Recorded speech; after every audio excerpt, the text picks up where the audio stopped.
This is a message from sponsor Intuit TurboTax. Taxes was dealing with piles of paperwork and frustrating forms, and then waiting and wondering and worrying if you were ever going to get any money back. Now Taxes is easily uploading your forms to a TurboTax expert who's matched to your unique tax situation. An expert who's backed by the latest technology which cross-checks millions of data points for 100% accuracy. While they work on your taxes, you get real-time updates on their progress. And you get the most money back guaranteed, all while you go about your day. No stressing, no worrying, no waiting. Now this is Taxes. Intuit TurboTax. Get an expert now on TurboTax.com. Only available with TurboTax Live full service. Real-time updates only in iOS mobile app. See guarantee details at TurboTax.com/guarantees.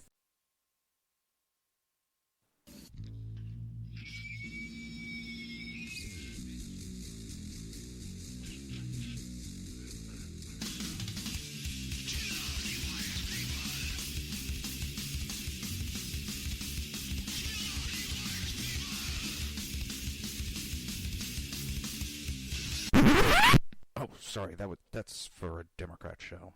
Let me know when you're ready. Was an extremely great conservative commentator. We're tearing it up on Wednesday night. This is awesome. This will allow me to retort. Well, this is Jersey Joe for the Reaver of Common Sense show. I'm on shrmedia.com. Actually, I just totally screwed up. This show contains language that some viewers may find offensive. Listener discretion is advised. And now on to the show. And welcome to the Reaver of Common Sense. I am your host, Jersey Joe, and I'm here to make sense out of the senseless. The Jersey Takeover is here. We have expanded to 2 hours every Monday through Friday, 9 p.m. to 11 p.m. Eastern Standard Time. And if you want to watch a broadcast, it's easy. Just go to Reaver.one. That's REAVER.ONE and click on the SHR TV button. You can go to YouTube. Pretty easy there. Everybody knows how to use YouTube. Just search for SHR Media, and you're good to go. Lastly, but not leastly, you can go to Facebook and just look up Reaver of Common Sense. Yo, Sarge, what's going on? How are you doing? Let's see where I'm at. Checking on the feeds, make sure, one-man operation, it gets a little tricky.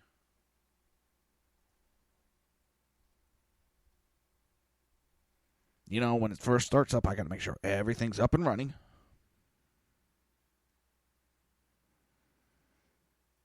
It can get a little dicey.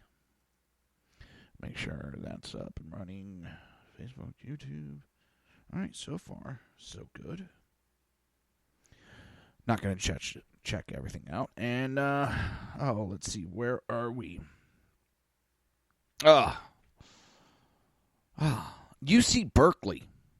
UC Berkeley poll. Now, this is really goddamn scary.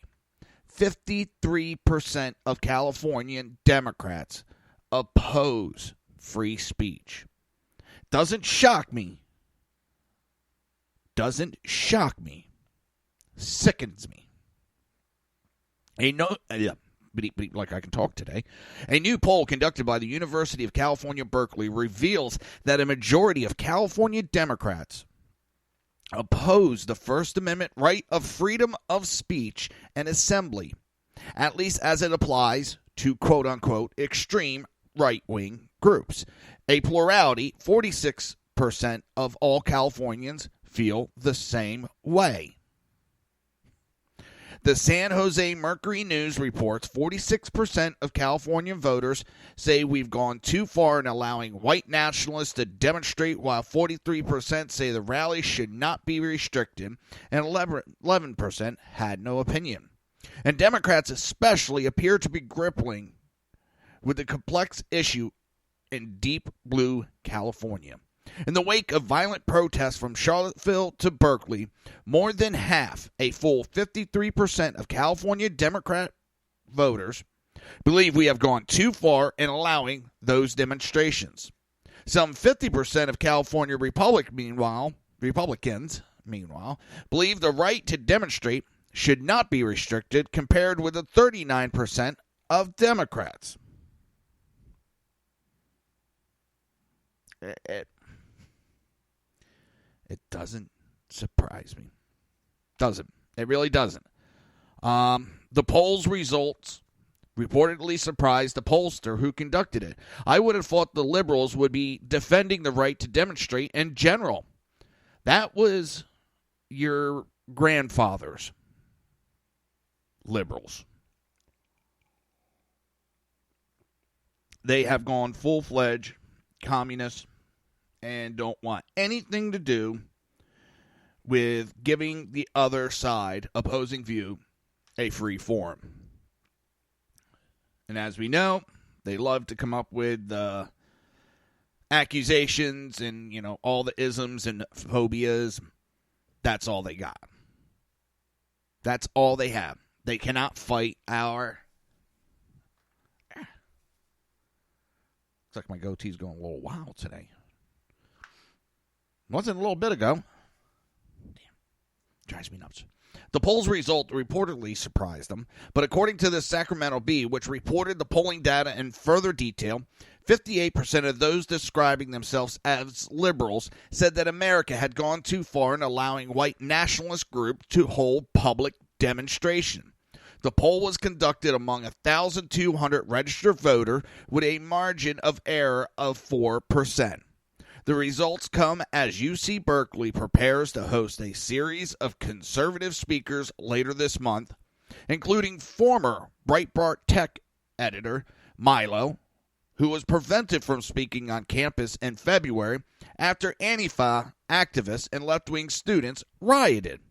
Police are expecting similar violence, and they need to shut it down and shut it down quick, because they have learned that if they throw their little hissy fit, they get what they want. And that's exactly what happened in Berkeley. They shut it down for safety reason. And they basically won. They were complaining about Trump saying that both sides were just as at fault, and Charlottesville was giving a win to the white supremacists.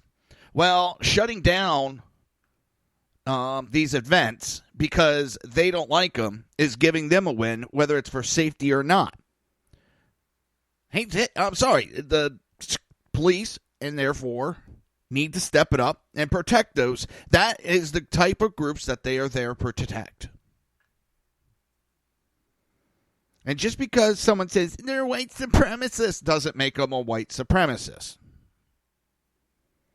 That's what pisses me off. So many people buy into, they got to be white supremacists. The Democrats called him a white supremacist. That's all they ever say. It does not surprise me.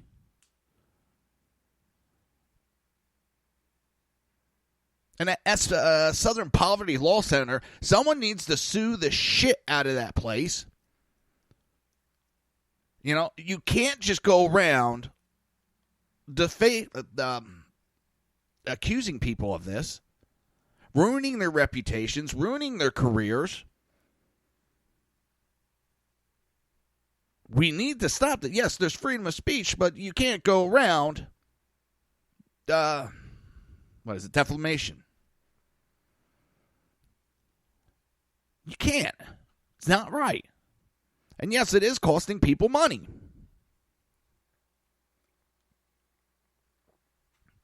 And we got two major corporations that are jumping on the bandwagon and going along with it. And that would be YouTube, which is Google, Facebook. Actually, more than two. You got Facebook, Twitter. Hell, you got a group of actors and actresses trying to buy Twitter just so that they can ban Donald Trump. Think about that. Could you imagine if a bunch of us conservatives tried to buy Twitter so we could shut down Obama, from using Twitter. Think of the outcry.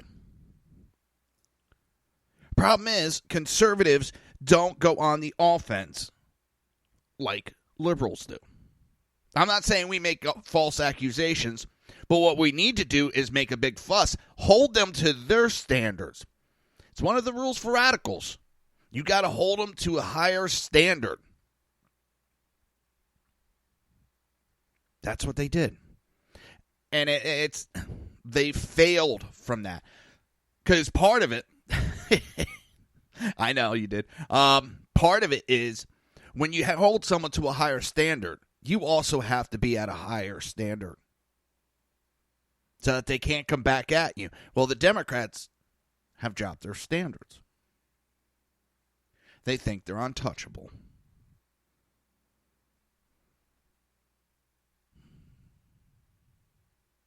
Now, in a related news, the Berkeley City Council voted 6-3 on Tuesday to allow police to use pepper spray for crowd control. The council had banned police from using pepper spray for 20 years. UC Berkeley is known as the birthplace of campus free speech movement in 1964. Well, in 1964.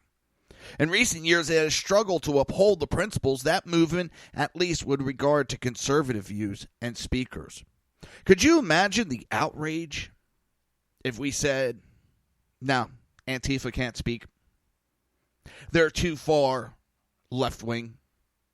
They're too far extremists. They can't speak. They're causing too much violence. They can't speak. Holy shit. The uproar that would happen. The drum beating Pelosi would be doing. Screaming how, Trump's trying to kill Antifa by not letting them speak. You have Schumer up there crying. It's not right. It's so mean. Yeah, but let it happen to conservative groups. And where the hell is the Democrats? Can you find them? Hell no. They don't give a shit when it happens to someone else. Just as, basically, in real life, they don't give a shit about me and you. Even conservative, most of these politicians don't give a shit. And yes, I do believe Donald Trump actually cares. From the stories I've heard of people that worked with him, he's a hard ass. But he actually cares. And all you hear from the Democrats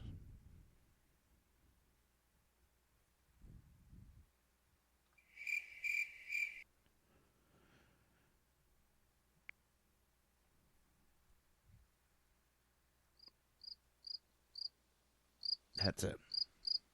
Nothing more.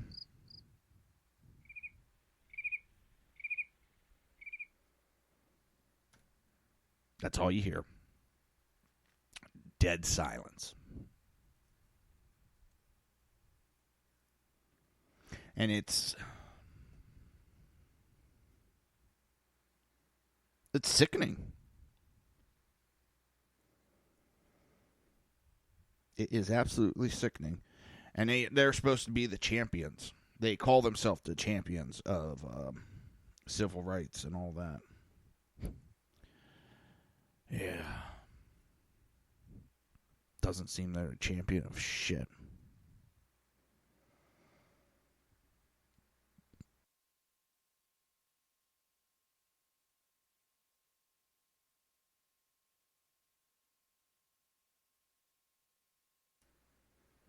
I was hoping that updating that software helped the sound. And I'm not sure if it did or not. Now, State Department dumped Benghazi security contractors 12 days before the attack. Doesn't shock me. A State Department security contractor said that it was asked to provide security at the U.S. consulate in Benghazi after a rival company failed to do the job just 12 days before the terror attack of September 11, 2012, which claimed the lives of 4 Americans. 4 Americans. Hillary's big accomplishment.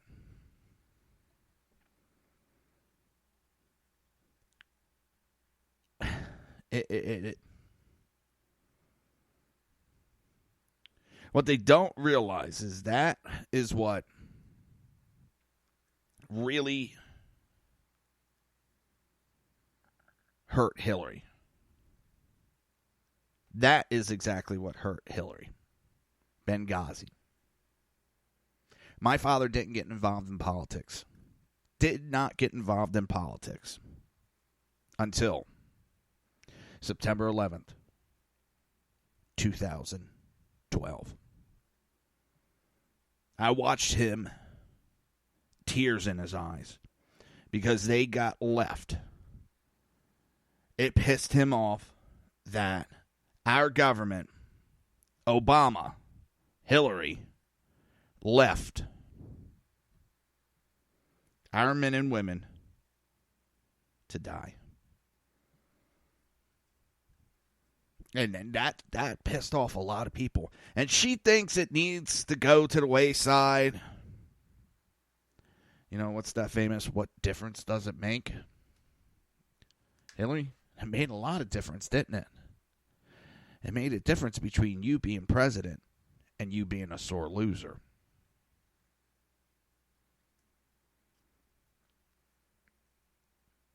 There's a lot of cover-up. Now, my question is, that still is unanswered. Where was Obama that night? Where was Obama? We know why it was covered up. He was in the middle of re-election and just said that ISIS and terrorism was done with. We had defeated it. And he's running for a second term. If the truth came out that we had a major attack and 4 Americans were killed, do you think he would have won re-election?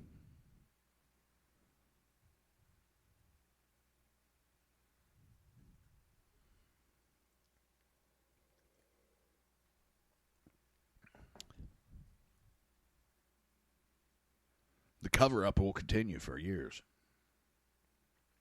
Democrats will do everything they can to cover that up.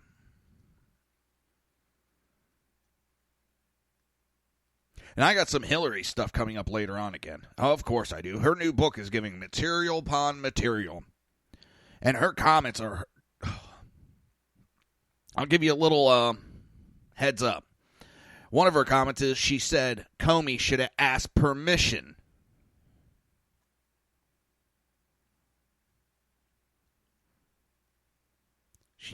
Comey should have asked permission to look into her emails. Yeah, my settings are slightly off, and I just, tell you the truth, it doesn't bother me that much. I hate to put it that way. It doesn't bother me enough to... I'm pretty sure everybody knows I have a green screen. I don't have the top equipment, and I don't know. It just, that little blur to the right of me. But, and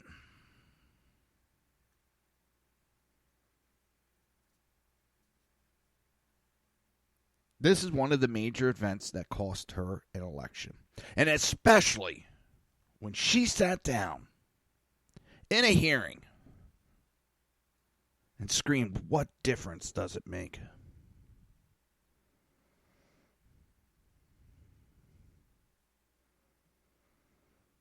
That really screwed her.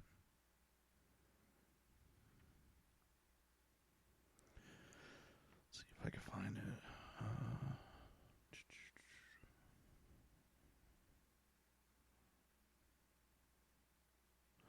Let's see. known that within days, and they didn't know that. With all due respect, the fact is we had 4 dead Americans. Was it because of a protest, or was it because of guys out for a walk one night who decided they'd go kill some Americans? What difference at this point does it make? It is our job to figure out what happened and do everything we can to prevent it from ever happening again, Senator. Now, honestly, I will do my best to answer your questions about this, but the fact is that people were trying in real time to get to the best information. And that's a bunch of bullshit, because now we know that they were watching everything unfold. Hillary was watching all the events unfold from a drone and never sent a single person into hell. They watched as those mortars dropped.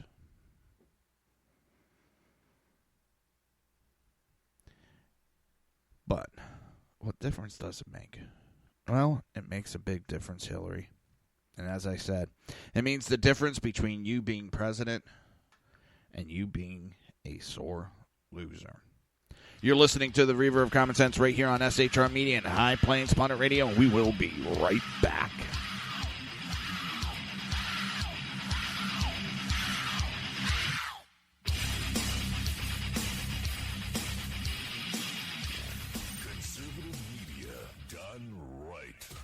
You're listening to the SHR Media Network. Breaking news. According to the latest report coming out of SHR Media, a merchandise store to support both the Reaver of Common Sense and SHR Media has just been unleashed to the general public. Be forewarned that this site can be contagious and numerous items can be purchased to support the best news programming. Go to Reaver.one website and click on the store link to check out the merchandise.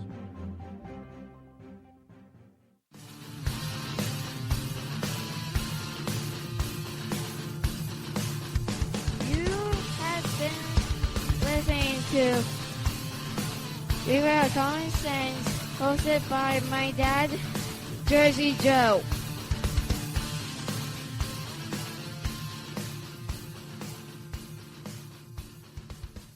Featuring right thinking from a left brain and doing the job the American maggots won't. BZ is fundamentally changing America, one diaper at a time. Just when safety pin manufacturers are running out of metal for the diapers of the leftists, where the speech is free, but the drinks are not. The Bloviating Zeppelin's Berserk Bobcat Saloon can be heard every Tuesday and Thursday night, commencing at 11 p.m. Eastern and 8 p.m. Pacific, where pushback is a requisite art form in and of itself. Let your ossicles be truly liberated when you listen to the Bloviating Zeppelin's Berserk Bobcat Saloon, only on SHR Media Network. No ferrets were harmed in the making. In a world controlled by corrupt politicians. You got a business. That you didn't build that. A team of ordinary men emerge from the ashes to give voice to the voiceless and hope to the hopeless. Sackhead Sean. Dude, I'm not saying cat from a stupid pro. Sackhead Clint. All good friends of ours usually show up drunk. Also starring Sacco as the producer. I'm a little bit drunk, 'cause I'm drinking. They are the Sackheads Radio Show. Every Wednesday at 8 p.m. Pacific on SHRmedia.com. Hey, it's Sean from the Sackheads Radio Show, also one of the owners here at the SHR Media Network.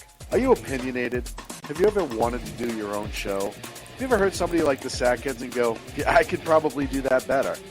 Well, now's your chance. Send me a 5-minute clip at sackheadsradio@gmail.com, and maybe you can be part of the SHR broadcasting team. sackheadsradio@gmail.com.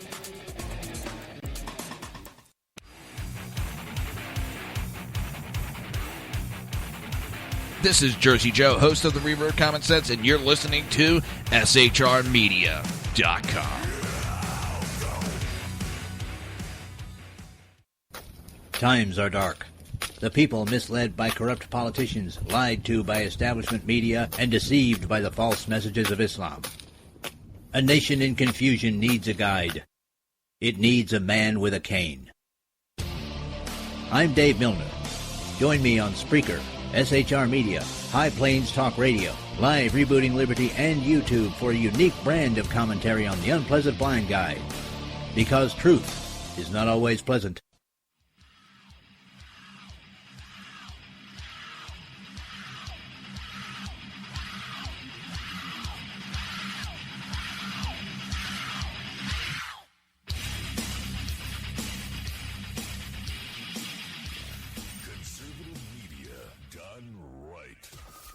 Listening to the SHR Media Network. This show contains language that some viewers may find offensive. Listener discretion is advised. And now on to the show. And welcome back to the Reaver of Common Sense. I am your host, Jersey Joe, and I'm here to make sense out of the senseless. The Jersey expansion is here. It has expanded to 2 hours from 9 p.m. to 11 p.m. Eastern Standard Time. Right here on SHR Media and High Plains Pundit Radio. And if you want to watch a live stream, it's so easy a liberal can do it. Just go to Reaver.one. That's REAVER.ONE. Click on the SHR TV button. And you'll be right there. And you'll even be in the chat room. Or you can go to YouTube and search SHR Media. Don't forget, hit subscribe. Keep up to date on all the great shows we have here at SHR Media. And last but not least, you can go to Facebook. Just search Reaver of Common Sense. Don't forget to hit like, also to keep up to date.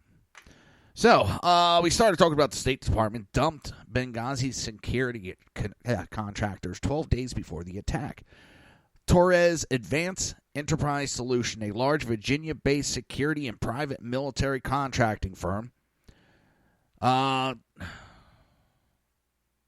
stated that the State Department approached the company less than 2 weeks before Ambassador Chris Stevens and 3 other Americans were brutally murdered.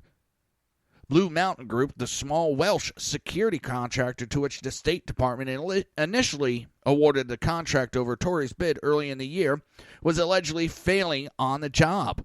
Tories, which is owned and operated by U.S. Special Force veterans Jerry Tories, was initially denied the contract. Before Benghazi, Tories had provided armed security or armed guards for United States embassies in Iraq, Afghanistan, and throughout the world.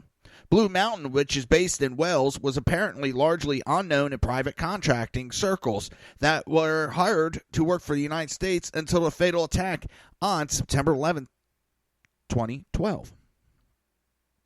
If we had been awarded that contract to protect the embassy compound in Benghazi, those men would still be alive today. Bradley Owens, the political affairs officer for Torres, stated. Owens said that on August 12, 2012, just 6 months after Blue Mountain won the State Department contract for Benghazi, State Department official Jan asked Tories director, "Hey, can Tories perform in Libya?" Owens added, "We were asked 12 days before the attack if we could come in and take over security, so they knew it wasn't safe." Wait, it gets worse.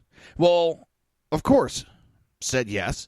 I got an email from our director of operations. We were going to rent a compound that was half a kilometer from the compound in Benghazi. We were going to have a 6-man team on the ground that were all ex-PAT.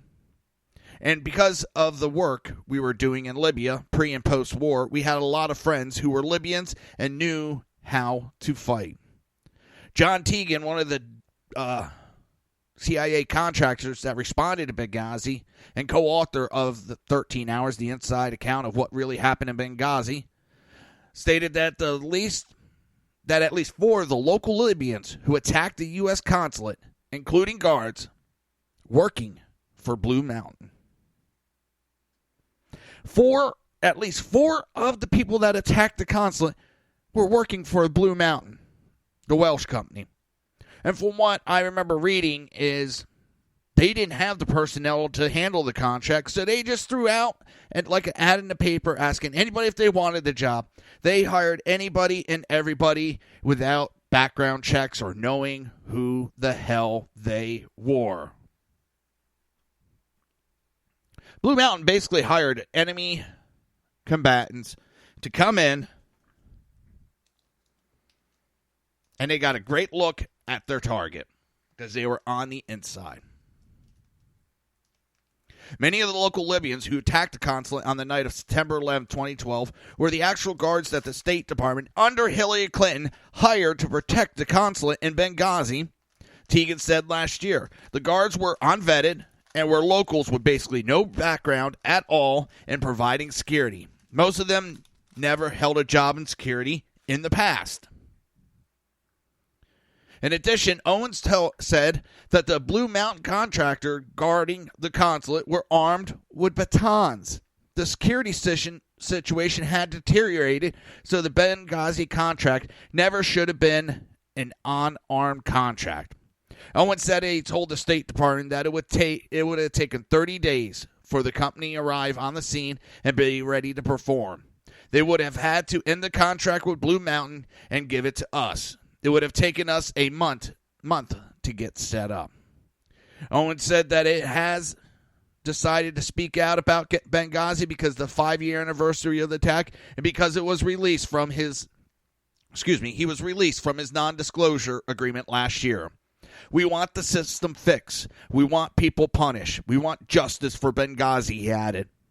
I could have been one of those guys.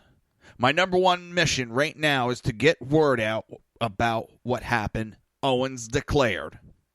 Asked why he waited so long to come out with the story, he said, we waited to come forward because he knew we would get no traction under the previous administration.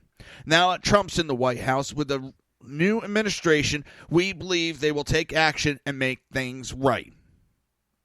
Owens also questioned the process through which Blue Mountain had been awarded the initial contract. In 2013, a Freedom of Information Act request by Judicial Watch revealed that Vizentainer had told Blue Mountain Group not to speak to the media after the attack.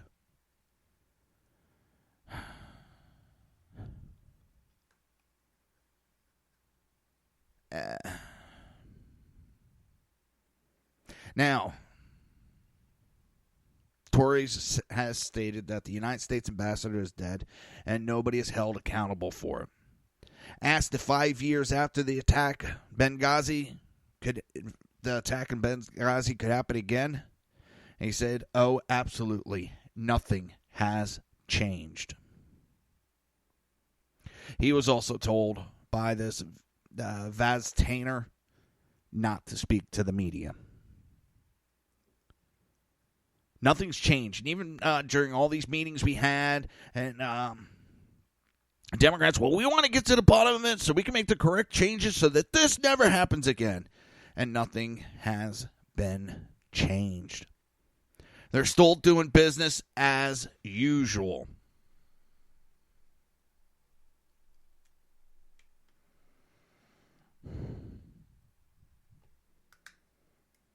Four Americans were murdered, and nothing has been done.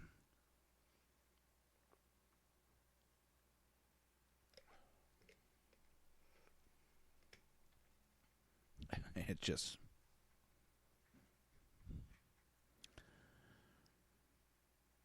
Four Americans were left to die. Well, many Americans were left to die. 4 died. And it still pisses me off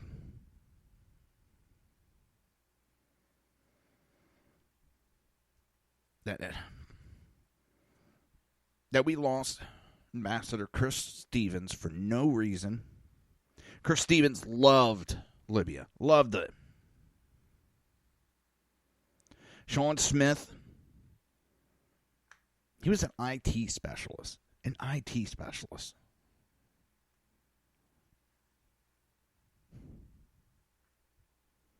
And if memory serves me correct, he died protecting Chris Stevens. Tyrone Woods and Glenn Doherty were killed in mortar attacks back at the CIA compound.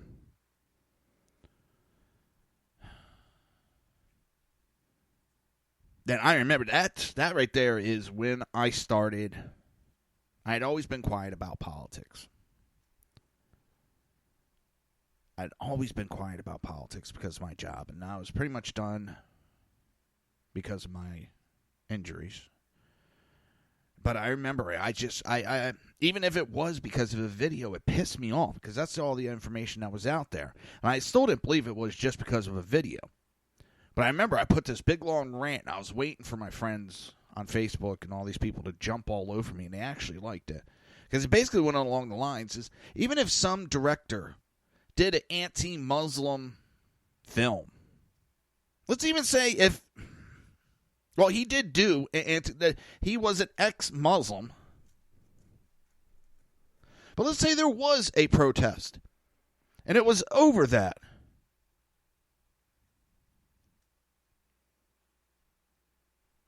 It still wouldn't have given them the right to attack our consulate over a video. They attack Christianity on a nonstop basis. They attack Christ on a constant basis. But then they get upset. Oh my God, you said something about the Muslim. You said something about Muhammad. Yeah, you attack Christianity nonstop. So I went on a tirade of, even if it had to deal with the video, who gives a shit? There's no reason that should have been allowed to happen. And why did we not send reinforcement? That's the big thing. Everybody's like, well, we've had consulate attacked and ambassadors killed before.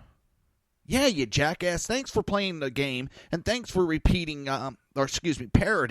talking points. Because what you don't talk about, well, when they died in Bush administration, we didn't make a big fuss out of it. Yeah, because backup was also sent, you fucking moron. We didn't sit on our hands and watch as Americans were murdered.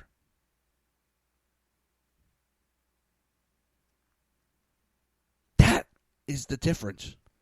We didn't come out, because of video.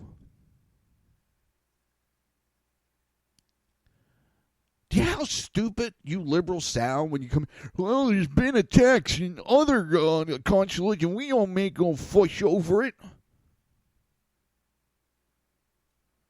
We send in reinforcements. There's a rapid response team. One of their main, if only, job is to go into embassies when needed. Why was Benghazi so unguarded? But yet, if you go to fucking France, in Paris, France, the embassy there is it's like fucking Fort Knox. And don't tell me because they don't want us having weapons. It's our property. It's U.S. territory. It is not theirs. Agreements are put in place that if we have attacks, we will be sending in response teams. That's all done previously before even putting in those embassies. Those countries know if attacked, they will be sending in response teams. So all the excuses, that's what they were. And all these talking points make it sound worse. 4 Americans were murdered underneath Hillary. You know what? Anybody think that it was karma biting her in her fucking ass?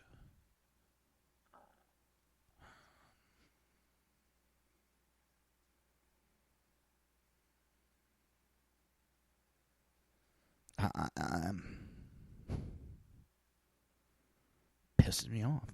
And it goes back to the first couple shows I did were recorded.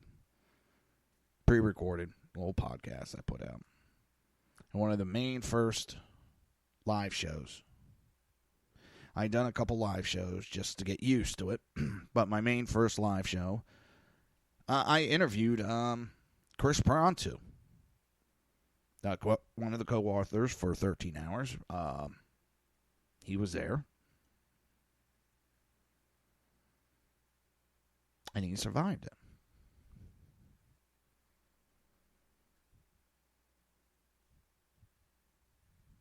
Sit down and talk to him about what happened. And he doesn't get into the politics. He tells you what happened that night, what they were asking for, what they got. They had to get their own ride out. Even after knowing that everything was going on and a jet came in that wasn't big enough to take out the ambassador's body, they still had to basically get a plane. What's even worse, the people that flew him out were military personnel of Libya that were loyal to Muammar Gaddafi, that we overthrew.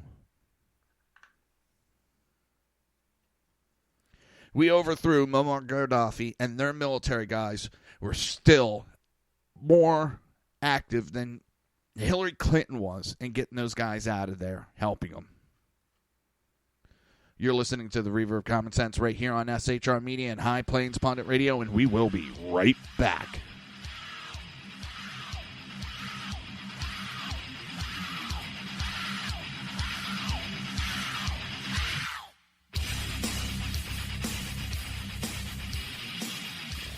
Conservative media done right.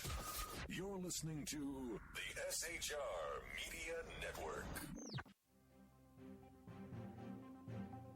Breaking news. According to the latest report coming out of SHR Media, a merchandise store to support both the Reaver of Common Sense and SHR Media has just been unleashed to the general public.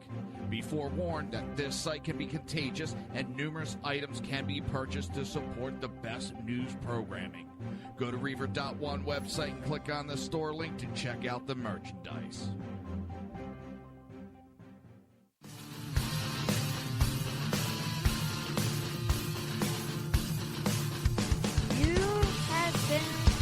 Listening to Reaver of Common Sense, hosted by my dad, Jersey Joe.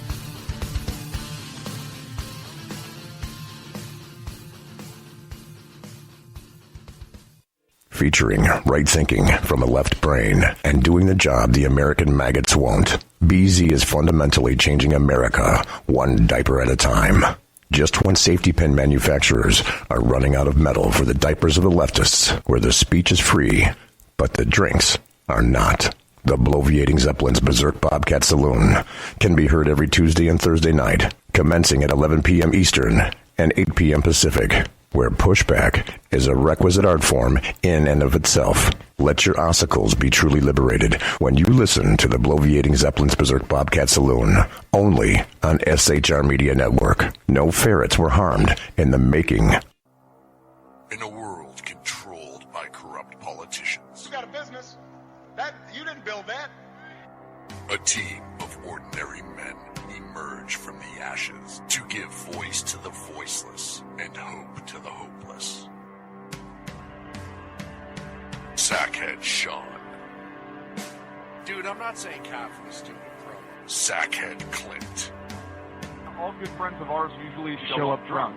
Also starring Sacco as the producer. I'm a little bit drunk, 'cause I'm drinking.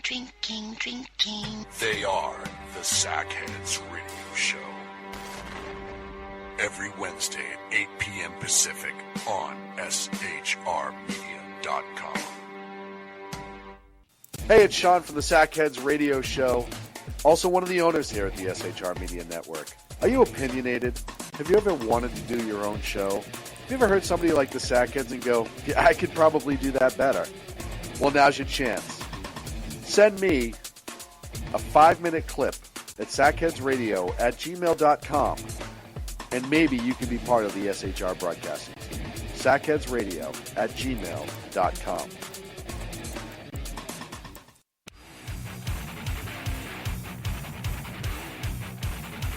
This is Jersey Joe, host of the Reaver of Common Sense, and you're listening to SHRmedia.com. Times are dark. The people misled by corrupt politicians, lied to by establishment media, and deceived by the false messages of Islam. A nation in confusion needs a guide. It needs a man with a cane. I'm Dave Milner. Join me on Spreaker, SHR Media, High Plains Talk Radio, Live Rebooting Liberty, and YouTube for a unique brand of commentary on the unpleasant blind guide. Because truth is not always pleasant.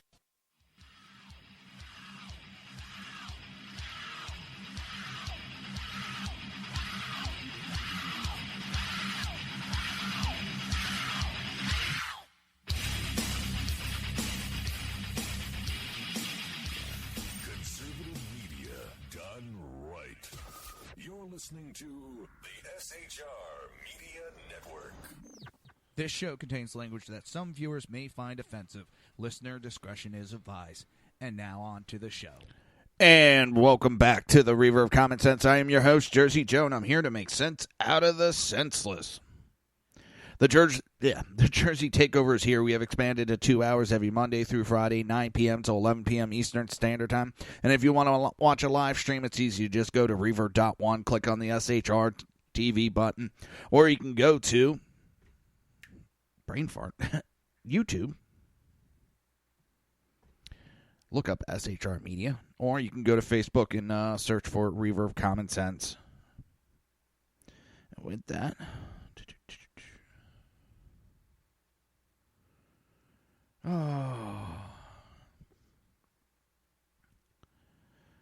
it's a wonderful day in the neighborhood. A wonderful day.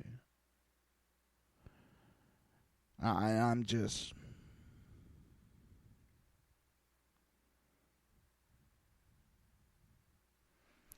still amazed by Hillary thinking she can murder 4 people and just walk away from it.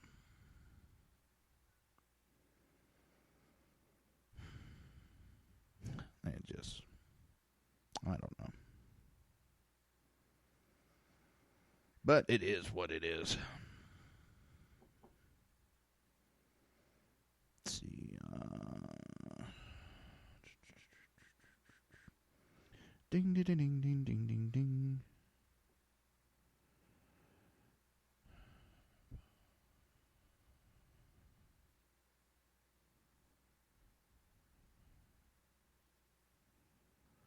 I don't know. DHS cuts red tape to immediately begin border wall construction. To move quickly, to more quickly begin constructing President Trump's wall plan along the U.S.-Mexico border, the Department of Homeland Security is cutting red tape that would otherwise delay the project. DHS announced this month that the agency issued a waiver that allows for the expeditious construction of barriers in the vicinity of the international border near Calexico and California, I should say. But the announcement removed legal obstructions that came in the form of environmental and land management federal regulations. What makes me laugh is I seem to remember a certain governor, we're going to stop this wall from being built in California. We're going to sue. We're going to do so many environmental protection lawsuits that it'll never get built. Well, there's little...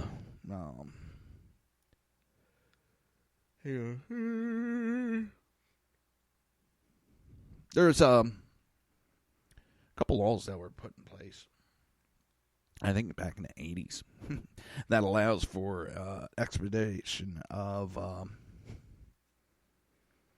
the building of the wall, and it's like, ha, you got screwed.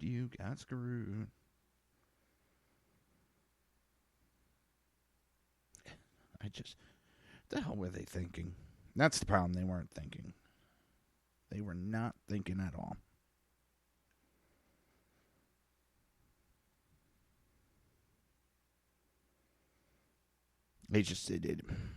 They don't think. They just go around doing whatever they want. Fucking idiots. Oh, let's see where we at.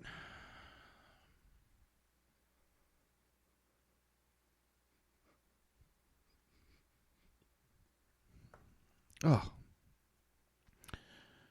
Got a little off track there, I know. DHS officials stated in a statement, this current waiver covers certain border infrastructure projects in the United States Border Patrol El Centro sector, a critical sector for border security. In fiscal year 2016 alone, the United States Border Patrol apprehended more than 19,400 illegal aliens and seized approximately 2,899 pounds of marijuana. Why do they say approximately 2,899?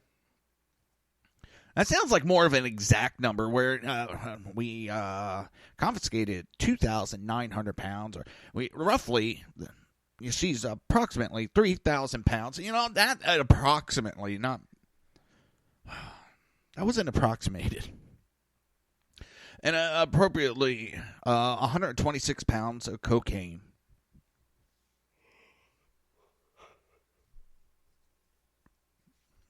Maybe I could use some right now. Holy shit. Man, today I was like laying on the couch. Kept falling asleep today. I couldn't stop myself. The El Centro sector remains an area of high illegal entry, and replacing the existing fencing, which was built in the 1990s and no longer meets the Border Patrol's operational needs, in a high priority. To begin to meet the needs for additional border infrastructure in this area, DHS will implement a border fence replacement project. This project will focus on an approximately 3-mile segment of the border within the El Centro sector that starts at the Calexico West port of entry and extends westward, replacing approximately 2 miles of the existing primary pedestrian fence with a new bollard wall. Congress funded the project in the fiscal year 2017 in the DHS Appropriation Act. Under the helm of DHS Acting Secretary Elaine Duke, the agency is following through on Trump's border security and immigration enforcement.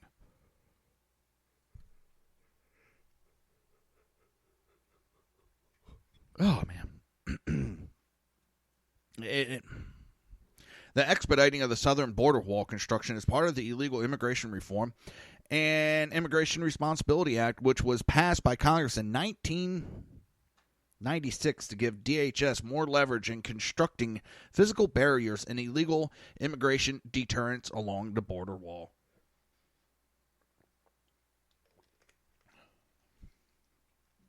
The 1996 law, for instance, gave DHS the ability to waive federal regulations in order to more quickly construct a border wall to deter illegal immigration from high-traffic area of the U.S.-Mexico border.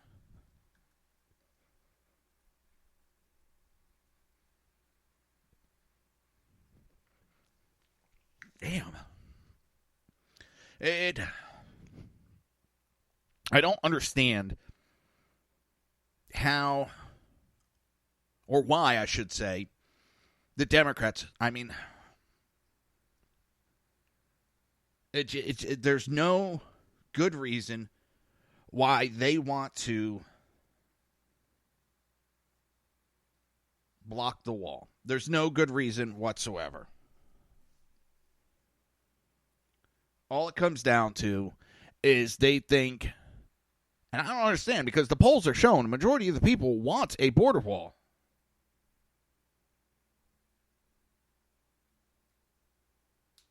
The people want the border secure, Democrat and Republican alike. It just seems like they think if they can get enough of these illegals, well, of course it keeps up with these corporations that want these illegal workers and high immigrants, because it lowers the wage, keeps the wages low. Keeping low-skilled workers, you keep the wages down. And, you know, Democrats bitch about money being pumped in, but what the hell do you think they're fighting this for? It's not because they want to be nice to Mexico and all these foreigners. It's because corporations are paying them the fuck off.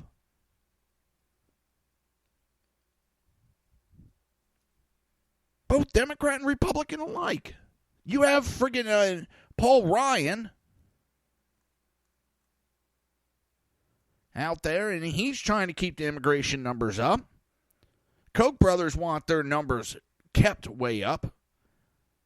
Because Koch brothers, don't have to pay much money. You know, if the Democrats were serious about raising wages, they would say, yes, let's secure the border. Let's keep the illegal immigrants from coming in. Let's get the Americans back to work. Let's get those wages raised up. No. They don't do that.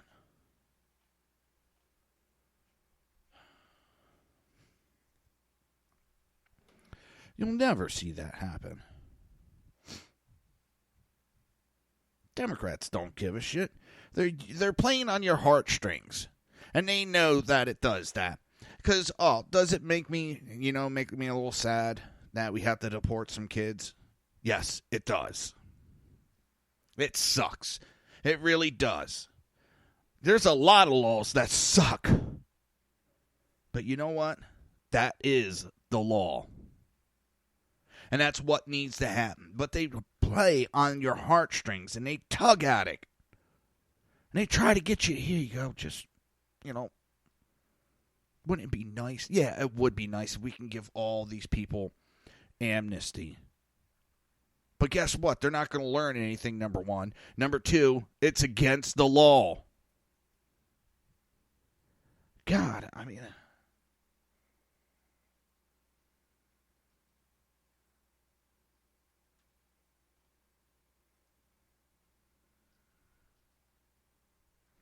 It's not that hard to understand. It really isn't. Oh, I hate YouTube. I really hate YouTube sometimes. 'Cause I know they're fucking with my videos. I know they are.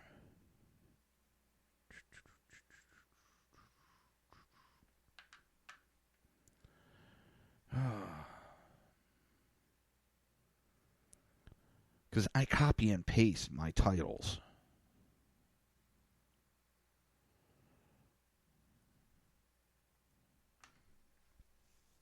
I just noticed they have the title, the date off. Damn YouTube.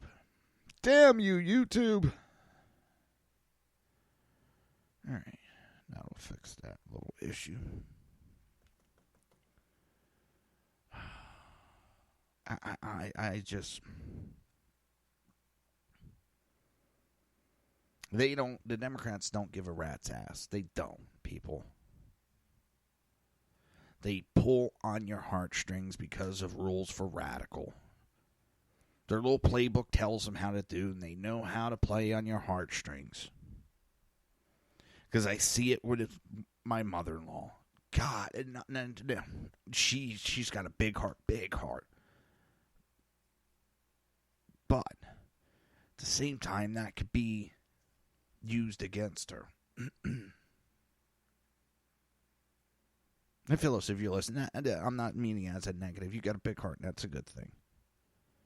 But with that big heart, people know how to play on those strings.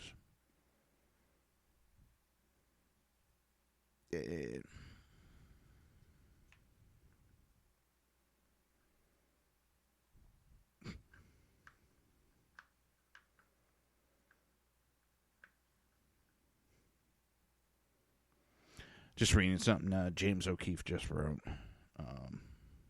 The articles that come on.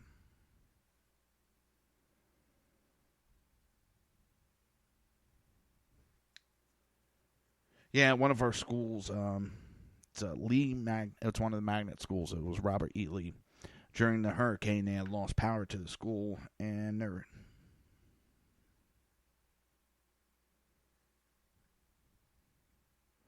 Sorry about that. There was power outage in that area, and there was a big boom, and then the school caught fire. And they think, from what I'm understanding, they think that electricity may have popped back on, blew a circuit breaker. What the hell?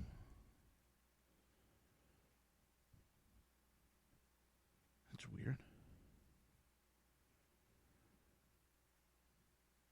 Hold on.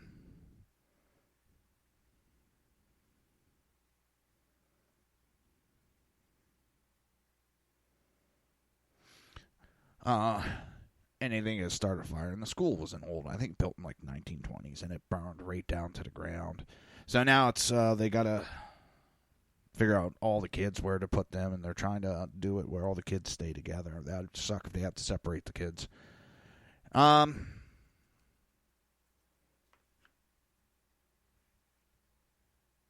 going to take a break real quick, and you're listening to the Reaver of Common Sense right here on SHR Media and High Plains Pundit Radio, and we will be right back.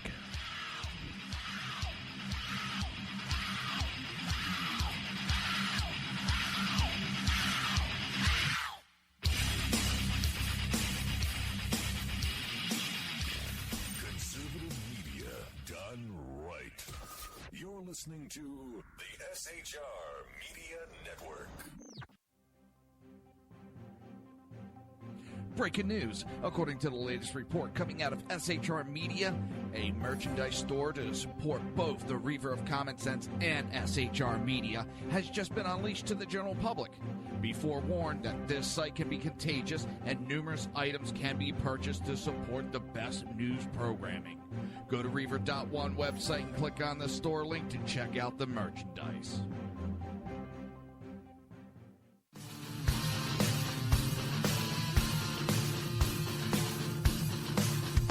You have been listening to Reaver of Common Sense, hosted by my dad, Jersey Joe.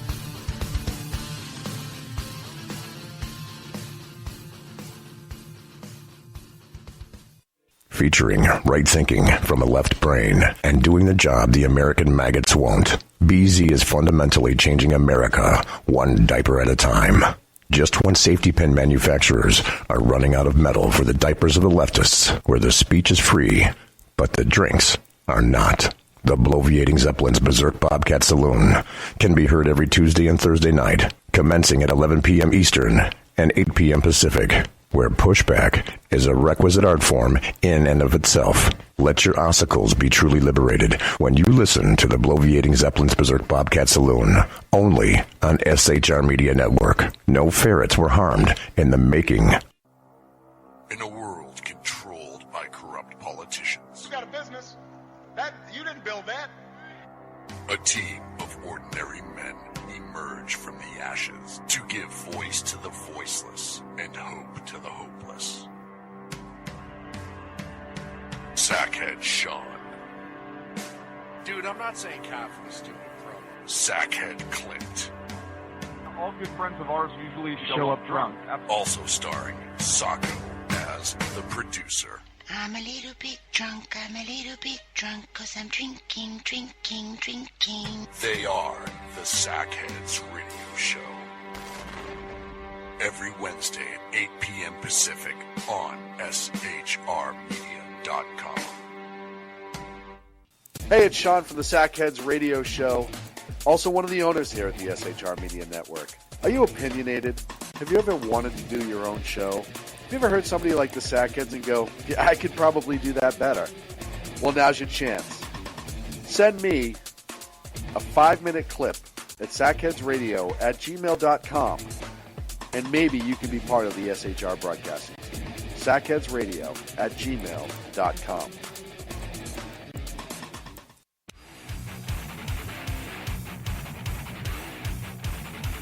This is Jersey Joe, host of the Reaver of Common Sense, and you're listening to SHRmedia.com. Times are dark. The people misled by corrupt politicians, lied to by establishment media, and deceived by the false messages of Islam. A nation in confusion needs a guide. It needs a man with a cane. I'm Dave Milner. Join me on Spreaker, SHR Media, High Plains Talk Radio, Live Rebooting Liberty, and YouTube for a unique brand of commentary on the unpleasant blind guide. Because truth is not always pleasant.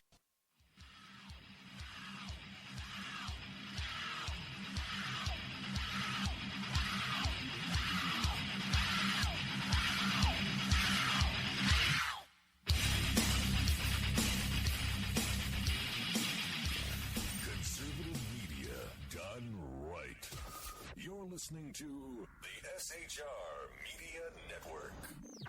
This show contains language that some viewers may find offensive. Listener discretion is advised. And now on to the show. And welcome back to the Reaver of Common Sense. I am your host, Jersey Joe, and I'm here to make sense out of the senseless. And we got a special guest calling in. What's up, Crash? How you doing, sir? Are you there? Did you seriously just serve me, you sanctimonious asshole? Are you fucking kidding me? Do you want put on mute again? Do you want to be put on mute? I can mute you. Something your wife, but you just don't want to know how. We can't talk about that on the show now. Yeah, that's true. Oh, how's it going, sir? How is it going? Oh, man. It's going, brother. You know how it is. Dog eat dog world, and you're wearing bacon underwear?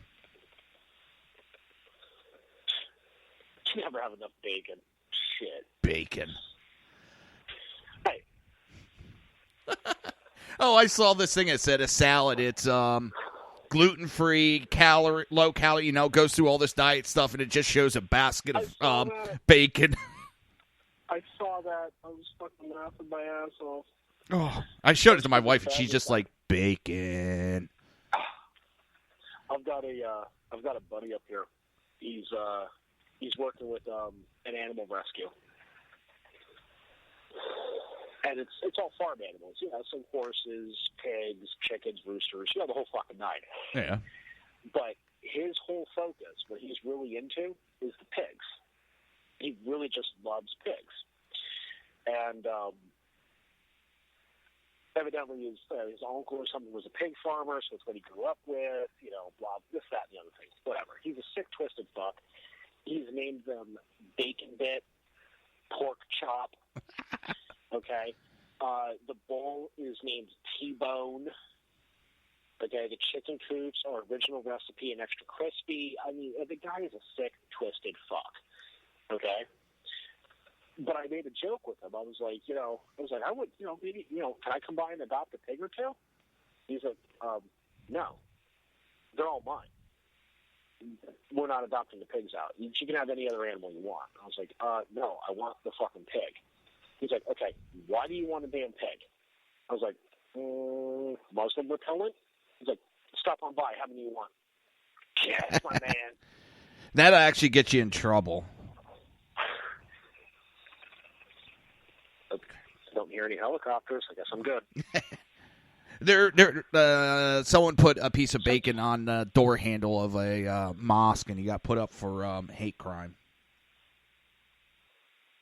Yet BLM saying, when do we want dead cops, when do we want them now, is protected under freedom of speech, and they're not a terrorist organization, and blah, blah, blah. Yeah, well, you know what? I agree, bro. Pisses me off. I'll do whatever the fuck I want to do. All right? You got a fucking problem with it? Look the other goddamn way. I think it gets crazy anymore. You can't do anything without somebody getting upset. Someone getting, You know what the thing is? Okay, if it offends you that I put a piece of bacon on your doorknob because you're Muslim and that offends you, okay, fine. I'm sorry. You know what offends me? The fact that you wipe your ass with your fucking bare hand and then try to shake my hand. That offends me. So I'll get rid of the bacon if you chop off your fucking hands followed by your head. Can we make a compromise here? I'm willing to compromise on this. Compromise. Look, I'm trying. I'm trying here. Oh, I know. You're trying. I'm an asshole, I know. Whatever. Yeah. So what's going on tonight? I'm getting pissed off at my feeds. My video feeds. Feed. I'm having an issue where the sound will start out great, and it's called a helicopter bug, and as it goes along, it gets choppier and choppy, and now it just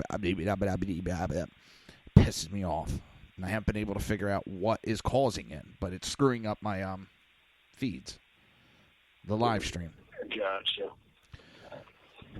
So, let's see. What should we get into?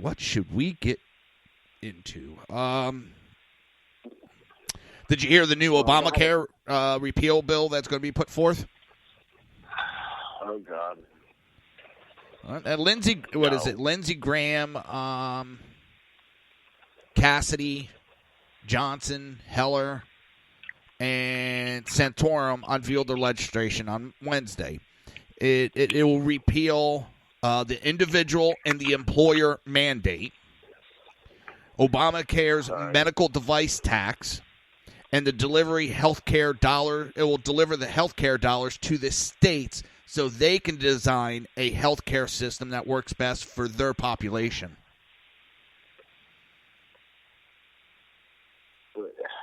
So it repeals parts of Obamacare, but hands all those components over to the states so the states can independently redevelop them to their own needs. Yes. So one state can make it worse and another state can make it better, and then but it's up to the states to decide what's best. Specialists across state lines. I mean, what the hell? I like that it's going to remove the individual and the employer mandate. That's going to allow businesses that have been wanting to expand for years that can't. Perfect example, there's some cow at a milk farm. And the farmer has said he can expand 2 or 3 more farms, but he won't do it because it'll put him over the number of employees. And at that point, once he's over the 50 employees, having health care, he would actually lose money by opening up those extra farms for what it costs for health care, for what he would have to pay for health care. So he just doesn't do it. He stays small. He's making enough money. There's a lady, she has a couple of hairdressing places, salons. And she said the same thing. She can open up a couple more. But she can't because if she does, she'll start losing money. Mm-hmm. So she just... Well, that's been a complaint since day one. I mean, that's nothing new. I don't think that we should be forced to buy a product on healthcare. I also don't think we should be able to declare, well, nobody should go broke because of healthcare. Yeah. Well, and see now, that's the catch-22. Now, do I believe that I should be forced to buy a product? No, I don't. Okay, so let's go with healthcare. Okay, so should I be forced to buy a product? No, I don't. I don't feel the government should have to. The government should have the ability to force me to buy a product, aka, or not aka, but such as healthcare. All right. Okay, fine. So they shouldn't be able to force me to buy it.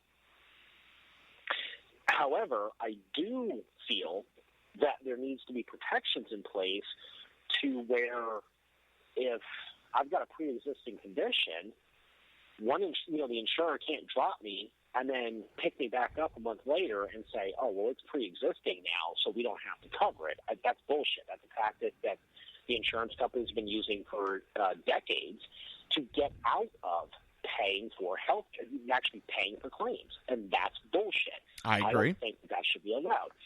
So there's a catch-22. Now, sticking with the whole being forced to buy something, again, I don't agree with it. But you want to drive a car, you have to buy insurance.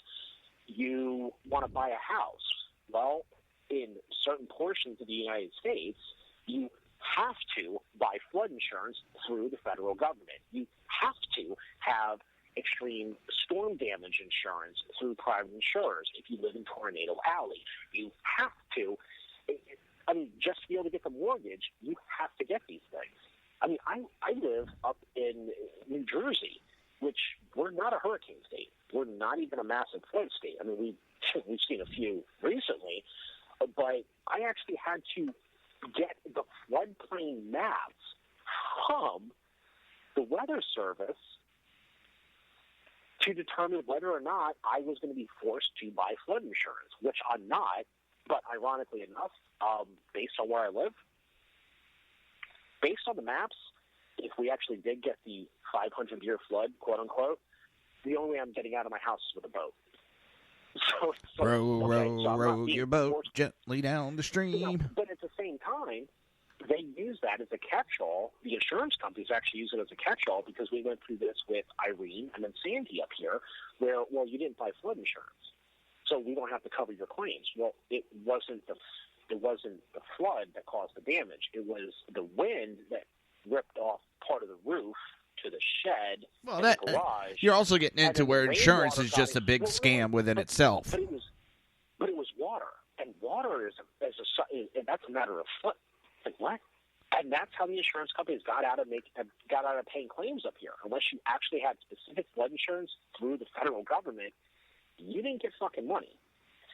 So, I mean, do I think I should be forced to buy it? No. But you know what? The federal government, this falls underneath, at least in my book, it falls underneath that slippery slope of they've been slowly conditioning us towards it. Okay, you want to buy a house, you have to buy certain insurances. You want to drive a car, you have to buy certain insurances. Now they've just gone to healthcare. It's just the next line. It's the next rest stop, so to speak. I understand that, but still it doesn't make it right. And I would like to see, because here's the thing. They say they get away with it because it's a tax, not a penalty. But a tax is for everybody. Yeah, that's bullshit. It's a penalty. That's stuff that was semantics. Yeah, do I just the same as the federal government has the ability to not allow a monopoly, right? Okay, if you have a monopoly and you can price gouge, they can put a stop to it. Do I think that they should be able to have certain regulatory controls over insurance companies bending the little guy over? Yes, I do. Okay, such as pre-existing conditions. Okay, such as certain things. Do I think that they should have a right to do that? Yes, I do. I think that certain things, people should be held accountable for it, such as life-saving drugs that 10 years ago, epinephrine, the auto-injector for anaphylactic shock, was under $100 10 years ago. Now, it's $400 to $500. Unless I haven't been following what's been going on in the Senate, and congressional hearings regarding that price gouging. But do I think the government should step in when companies pull that shit, even if they are a healthcare company? Yes, I do. If I remember right, they did step in, and the company ended up dropping the price, and now they're looking at charges against the company and so forth. Well, they may have dropped the price, but it doesn't change the fact that it's the exact same goddamn drug that I was paying for a decade ago for under $100, and they dropped the price, but they're still charging over $100 to $200 per pen. What did you change? Not a fucking thing. The formulation's the same, the medicine's the same, the administration route is the same, the mechanisms are the same. Nothing has changed other than you want to line your pockets. You got greedy, you got caught, so you're backpedaling. But even still, you're fucking me over. Because I used to be able to buy a double pack for under $200. Now it costs double that. And it's been costing double that. When they got caught was when they went for quadruple. Yeah, when they got a little too greedy. But also, the price we paid... regulate that? Yes. If you look at starting in the 90s, we paid a higher price because a deal was struck. The Democrats struck up a deal with the insurance companies that we would get charged more money so that Canada and the European Union can get lower cost. Yep, and that was the next thing I was going to bring up is there's no reason why we shouldn't be able to get drugs from the EU or Canada. And the one thing with, we're paying higher so they get cheaper medicine, that's the one thing that keeps pissing me off about this whole, socialized medicine works in Europe. But they never point out the fact that the whole reason it works is it's being subsidized by us. Yeah. So what happens when we go to that system? Okay, the EU is already collapsing. All right, that's been shown. All right, they got too big for their britches. Their medical system is still even anywhere near where it's at is because we're subsidizing it with our money. So what happens when we go to the same system? Who subsidizes? Oh wait, that's right, nobody. Because when shit happens in the United States, the UN's not in here with all their peacekeeping troops and all their aid. All right, the American Red Cross maybe does 10 to 20% what they'll give to any other nation in the fucking world. We're essentially on our fucking own because that's the American way. And you know what? I'm fine with that. I don't have a fucking problem with that. But at the same time, stop telling me I have to fucking donate to some kid in fucking Kenya or whatever else because they want to go to Harvard. Kiss my fucking ass. Well, also what I find funny is when Obama came in, he wants us to start going more socialized. One of the reasons that Europe was able to be so socialism and have all these great programs is they didn't have to worry about their military. Why? Because the U.S. was protecting the European Union. Well, here comes Obama, starts pulling everything out. The European Union goes, oh, shit, we have to start upping our military. Oh, we got to start taking some shit away from our people now. It's a joke anymore. Oh, the whole thing's a fucking joke. I mean, it's the problem is it's been a joke for so goddamn long. Nobody even knows what the punchline is anymore. Exactly. It's getting scary. It really is what's going on, and our politicians playing games like we're pawns or something. And we're real people, and it's going to backfire on them one day, hopefully. All right, we're going to take a quick break. Let's see where we at. You're listening to the Reaver of Common Sense right here on SHR Media and High Plains Pundit Radio, and we will be right back.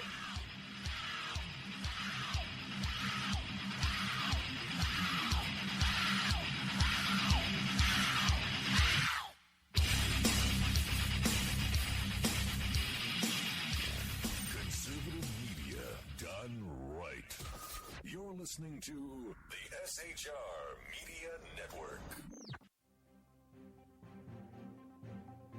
Breaking news. According to the latest report coming out of SHR Media, a merchandise store to support both the Reaver of Common Sense and SHR Media has just been unleashed to the general public. Be forewarned that this site can be contagious and numerous items can be purchased to support the best news programming. Go to Reaver.one website and click on the store link to check out the merchandise.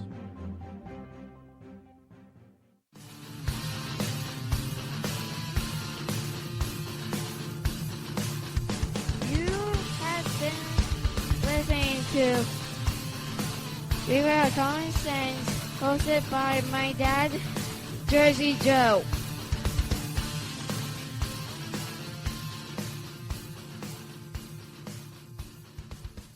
Featuring right thinking from a left brain and doing the job the American maggots won't. BZ is fundamentally changing America, one diaper at a time. Just when safety pin manufacturers are running out of metal for the diapers of the leftists, where the speech is free, but the drinks are not. The Bloviating Zeppelin's Berserk Bobcat Saloon can be heard every Tuesday and Thursday night, commencing at 11 p.m. Eastern and 8 p.m. Pacific, where pushback is a requisite art form in and of itself. Let your ossicles be truly liberated when you listen to the Bloviating Zeppelin's Berserk Bobcat Saloon, only on SHR Media Network. No ferrets were harmed in the making. In a world controlled by corrupt politicians, You got a business. That you didn't build that. a team of ordinary men emerge from the ashes to give voice to the voiceless and hope to the hopeless. Sackhead Sean, Dude, I'm not saying cop for the stupid program. Sackhead Clint, All good friends of ours usually show up drunk. also starring Sacco as the producer. I'm a little bit drunk, 'cause I'm drinking. They are the Sackheads Radio Show. Every Wednesday at 8 p.m. Pacific on SHRmedia.com. Hey, it's Sean from the Sackheads Radio Show, also one of the owners here at the SHR Media Network. Are you opinionated? Have you ever wanted to do your own show? Have you ever heard somebody like the Sackheads and go, yeah, I could probably do that better? Well, now's your chance. Send me a 5-minute clip at sackheadsradio@gmail.com, and maybe you can be part of the SHR broadcasting team. sackheadsradio@gmail.com.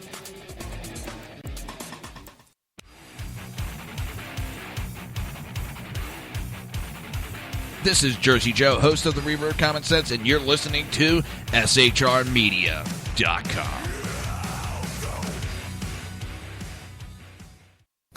Times are dark.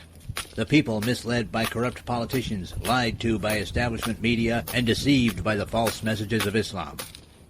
A nation in confusion needs a guide. It needs a man with a cane. I'm Dave Milner.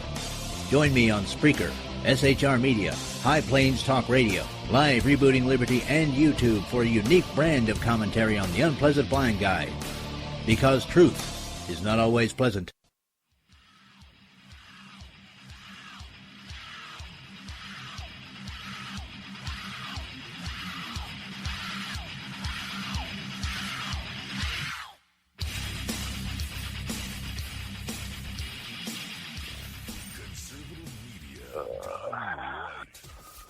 Listening to the SHR Media Network. This show contains language that some viewers may find offensive. Listener discretion is advised. And now on to the show. And welcome back to the Reaver of Common Sense. I am your host, Jersey Joe, and I'm glad to have Crash with us today. And we're going to try to make sense out of the senseless. Oh, don't forget, coming up, top of the hour. Hang on, top of the hour is going to be the Sackheads Radio Show, hosted by BZ, Sackhead Clint, and Sackhead Sean. They'll be coming up at 11 o'clock Eastern Standard Time, which is, 8 o'clock 8 o'clock Pacific Standard Time. Something like that. Wait a second. You said they're coming out at 11 o'clock Eastern? Yeah. Yeah, right. Yeah, it's 8 o'clock. Unless you're in... No, right now Arizona is still on a 3-hour. Yeah. Sorry. Forgot to carry the one. Oh, I do have to talk about one of the 8 p.m. Pacific Standard Time. BZ said you have to be specific Standard Time. Specific or specific? He said specific. Now my daughter did say, instead of saying my wife was that she had to be specific, but she told my wife she had to be Pacific. So we asked if she had to be an ocean, and she stumped into her room with a red face. Wait, your wife stomped in the room? No, my daughter. Your kid did. My daughter did. I was going to say, if your daughter outsmarted your wife, that's fucking class. Oh, that does happen. That's funny. My daughter's got a quick mouth on her. It's scary how quick her mouth is. It's like, oh, shit, we're in trouble. Okay, well, I reported on this yesterday, and the full SCOTUS has ruled to keep the Trump travel ban in place until October when they hear the full case. They have overridden the 9th and 4th Circuit Courts, where the 9th and 4th Circuit Court tried to override the Supreme Court, which is kind of funny. And they try to override SCOTUS, and SCOTUS came along and said, psh.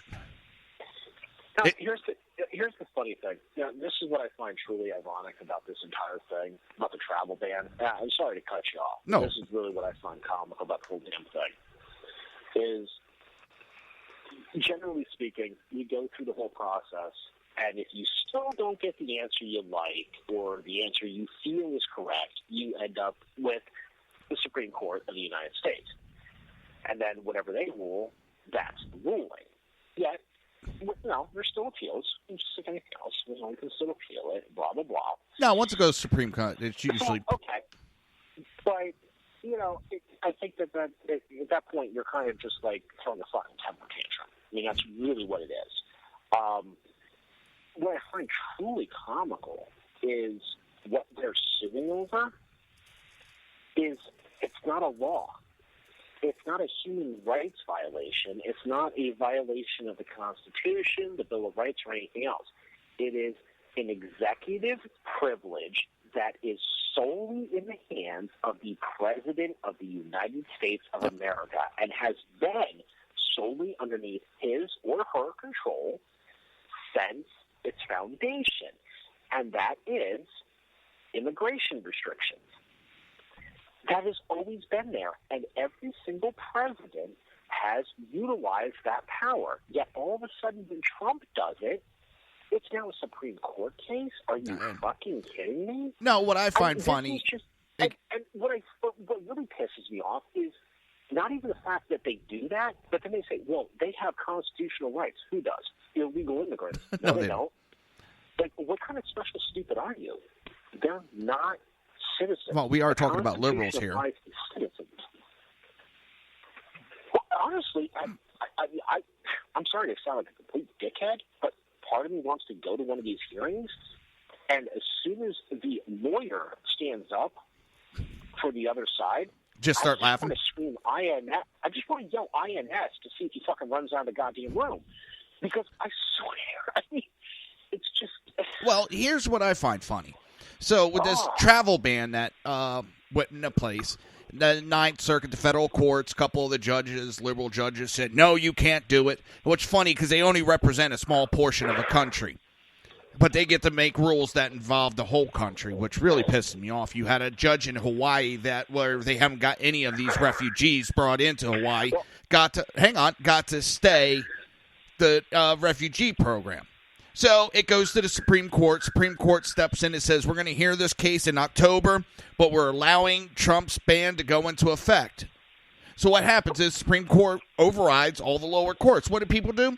They sue again on the same thing and go through the same lower courts, and the lower courts overrule the Supreme Court, which they don't have the power to, so it goes back to the Supreme Court, and the Supreme Court goes, no, you can't do that. Yeah, see, now that's where I was going to interject, and that's the bullshit aspect, is there are circuit courts for different areas of the United States. Now, the Ninth Circuit is for D.C. But here's the thing. That's for the District of Columbia. Fourth. I was thinking ninth, sorry. That's for the geographical region. Just the same as there's other circuit courts for other geographical regions. It's all broken down into regions. However, the United States Supreme Court, well, gee, let's go ahead and pull out a dictionary, and I know for a lot of liberals that's a very difficult thing to do. But actually look up supreme in the dictionary. Yeah.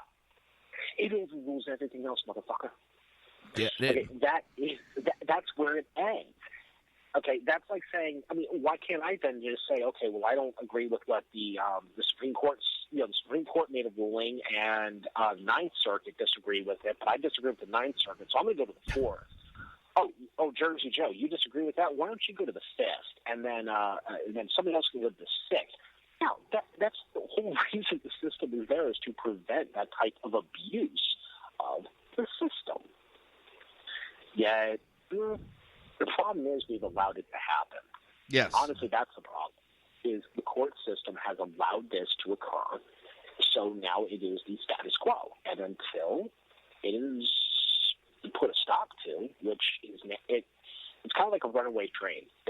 It's extremely hard to stop the train once it's rolling down the track on a downgrade. When it's going downhill, it's damn near impossible to stop.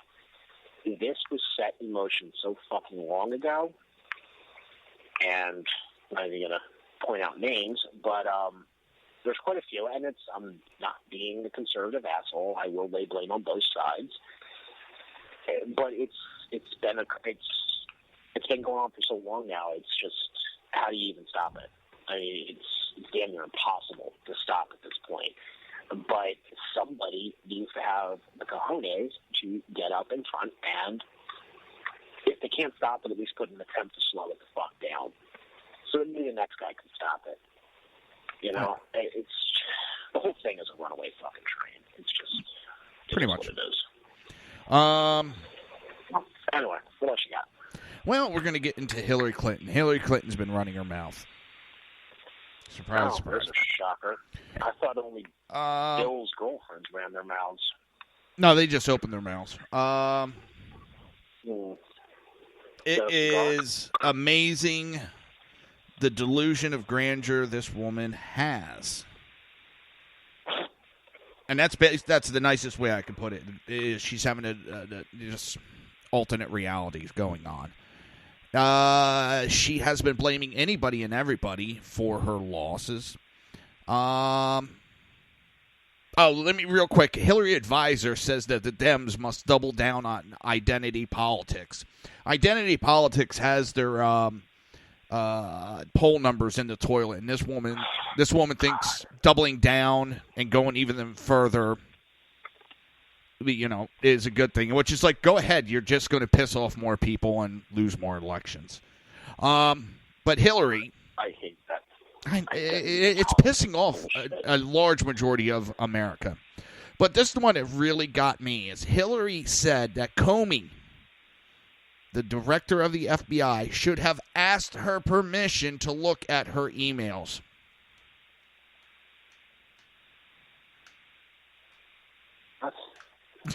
Yeah, when you have an investigation, the FBI has to ask your permission to look at your stuff. I mean, get real, Hillary. She is such an alternate. Okay. No, hold on. Yes. Okay, even during an investigation, yes, they do have to request permission to view the material. Yes, they do. Unless they have a fucking warrant signed by a court or a judge, which means that's the permission right there. It's done. It's done. Let it go.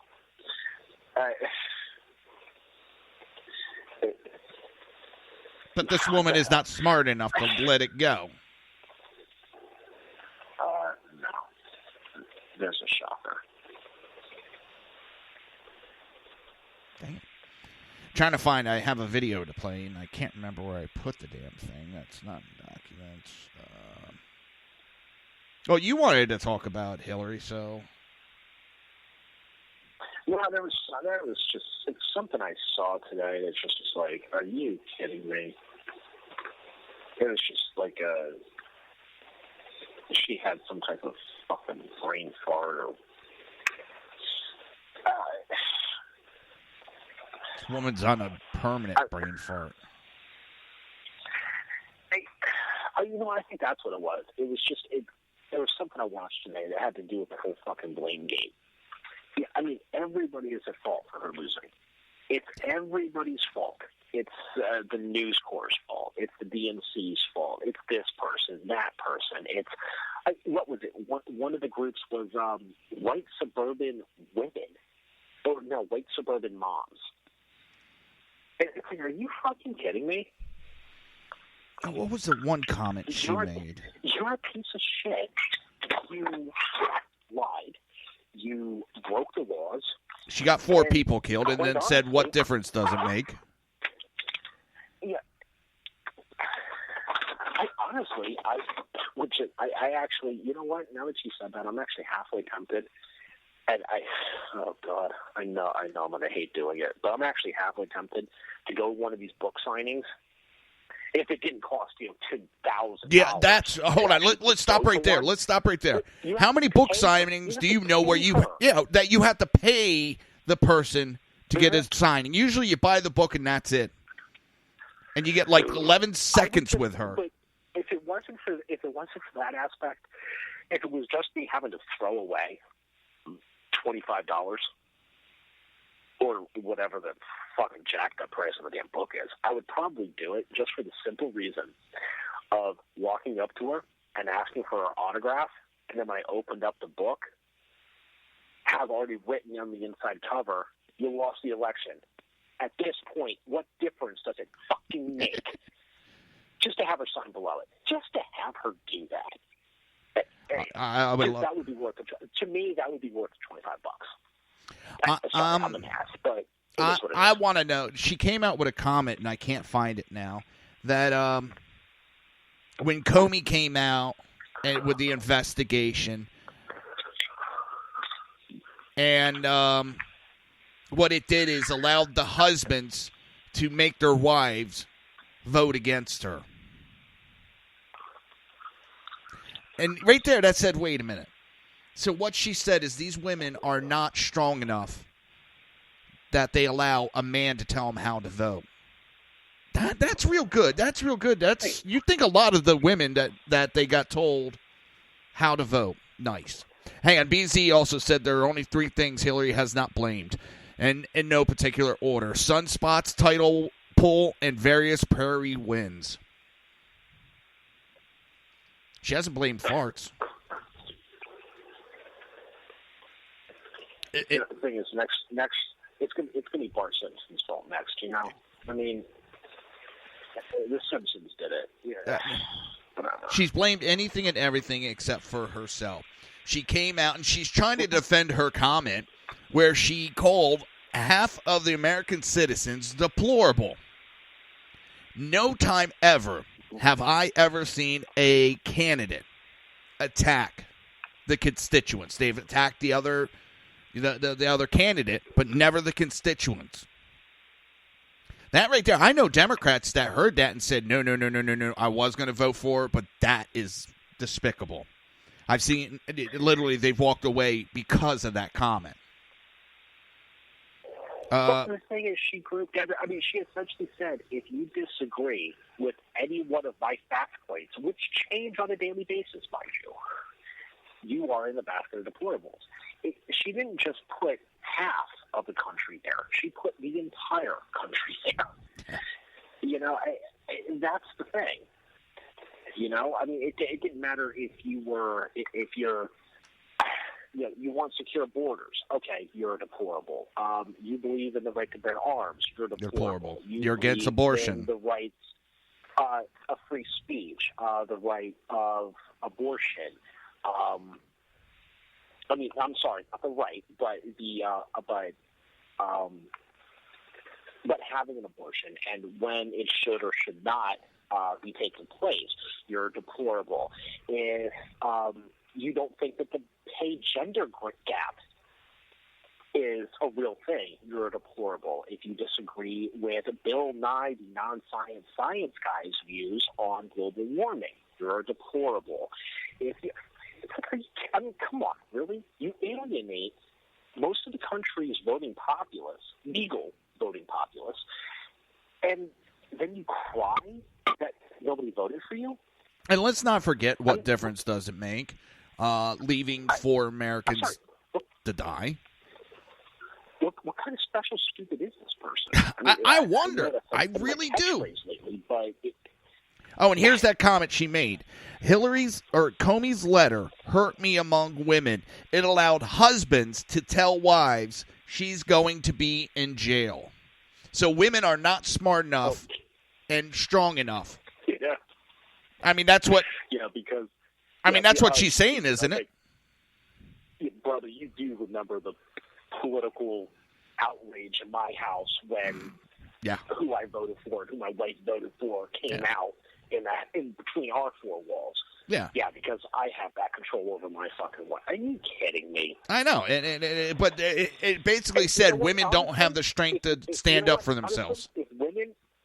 If she's going to base everything on women being that weak, then I'm sorry. If you have to have everything handed to you, then you know what?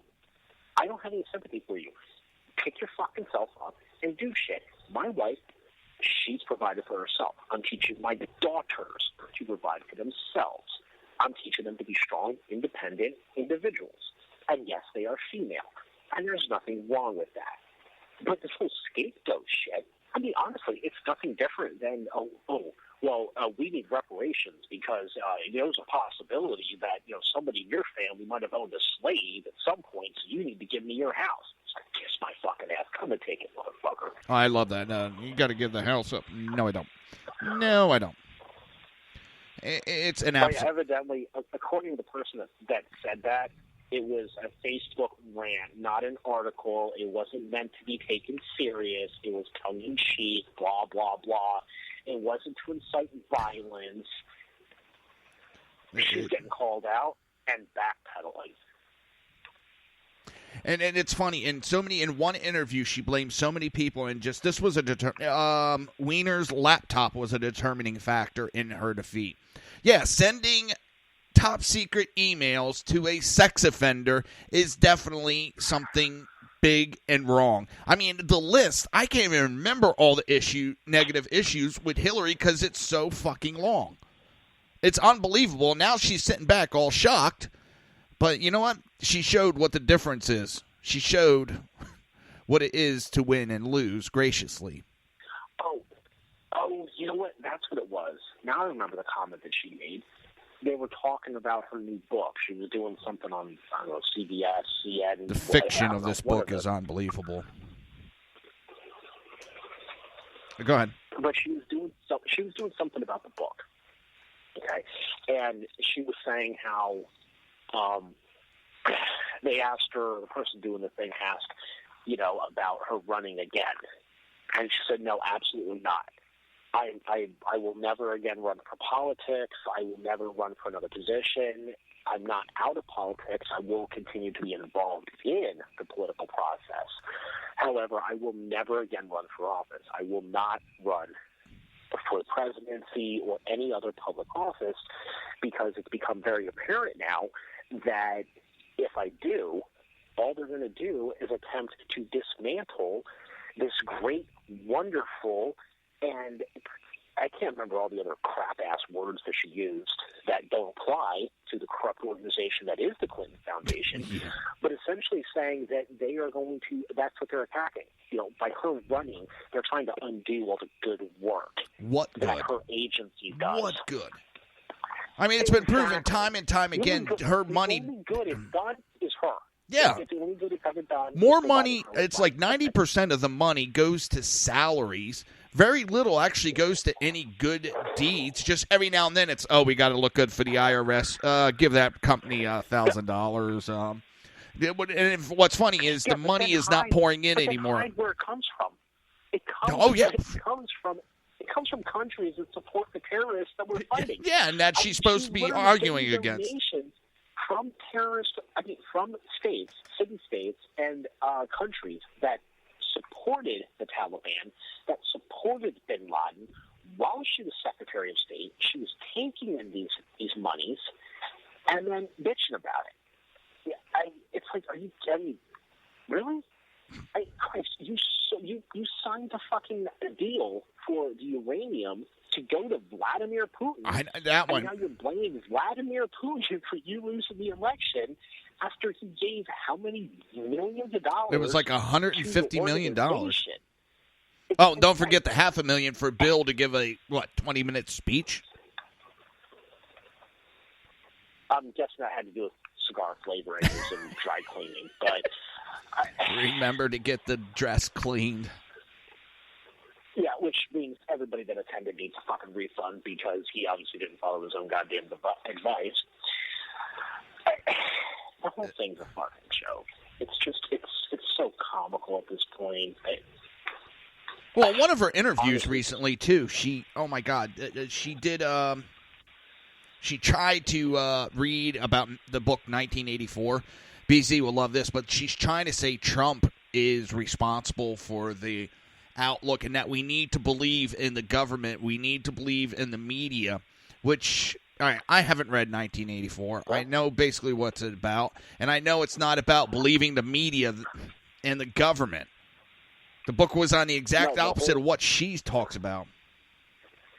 Well, and honestly, it's the same. That correlation is the same as saying that, okay, well, I'm Antifa, so I'm fighting against the fascists by using fascist tactics. Because I'm going to, you're Nazi, so I'm going to fight against you using Nazi tactics, which you're not using, but I'm going to call you Nazis. I mean, that's the same correlation. It's retarded. Well, here it is. She doesn't. She probably got the book description off of Wikipedia or some other bullshit. Well, in her book... I'm sorry I pick on Wikipedia, but... No, I understand, and I've done the mistake, and I've quoted Wikipedia, and I've got burned by it before, too. It's people edited. Here's the thing with Wikipedia. Honestly, I mean, here's my thing with it, is you can get good, reliable information off of it if you fact-check it. Because all it is, it's not necessarily a liberal or a conservative or anything else site. It is a peer-moderated and a peer-generated and contributed to site. That's all it is. So if all the people that contribute to the listing are on one side of the fence, then that's the way it's going to lean. If they're all on the other side, that's the way it's going to lean. And from my experiences with dealing with that website over 10 years, actually, no, it hasn't been that long, but over however many years I've been dealing with it, is the moderators, the people in charge of it, do attempt as best they can to ensure that any article written there are facts that back up any statements. And if the facts aren't there, they flag it and they just put the warning out, hey, this can't be entirely corroborated by fact, which I give them credit for. But in the end, it's still not a source that you can cite definitively for ascertainable purposes. I mean, that's not something students might teach. They say, well, Wikipedia says, yeah. It might be right. It might not be. If you think it's right, go get it from another source. Yeah. And that's what I tell them. Use it as a starting point. If you want to use it as a starting point, fine. I don't give a shit. But whatever quotations you use had better be from an academic source. Wikipedia is non-academic. That's just what it is. Right. And she goes on in her book. She also, which is funny because I don't understand that there wasn't some kind of, aren't books supposed to be edited, not edited, but someone looks over to make sure that, everything looks good. And she goes on, attempting to define reality is a core feature of authoritarianism. This is what the Soviets did when they erased political dissidents from the historical photos. Clinton declared in What Happened. This is what happened in George Orwell's classic novel 1984, when a torturer holds up 4 fingers and delivers electric shocks until prisoners see 5 fingers as order. And she keeps going over it, and she actually gets asked if she really read the book. That's how bad she screwed it up. Because she thinks that it is about Americans should rely on and not question their leaders, the press, and experts. She's got it. What the? So fucked up backwards. The book is about the exact opposite. To question all that. The worst thing is, I haven't even read the fucking book. You can read the back of it. You can read the book jacket and know she's completely half. I can go to Wikipedia and know that it's not about this. But I can go to a Snowflake website and know that it's incorrect. It's amazing how far. I mean, this book, she quotes studies and all this other stuff that's already been deemed false, fake, and destroyed. She goes on about Trump. False, fake, and destroyed. But like she talks about Trump had help from Russia and Putin, which that story's pretty much fell apart. She puts so much. I mean, it really should be a work of like science fiction or something put under, not an autobiography. Well, you know what? Here's one of the things I've gotten a kick out of. I know some. I want to say. Oh, it's on Fox News, so I'm sure this will get some flack from certain people. But I want to say it was Hannity or it was it Carlson? Is that the other gentleman? Yes. It was one of them. I want to say it was Hannity. Made a statement about, what you don't do is do a tell-all book right after you lose. You wait a few years and then you do it. And that actually got me thinking about, well, wait a second. You wait till memories fade. The election, well, that's not even what I was going to think. My thing is, the election, it's now what? It's September. We just began September. The 10 book months. just got released, which means that the book had to have been written. It needed to be finished into publishers probably at least a month ago.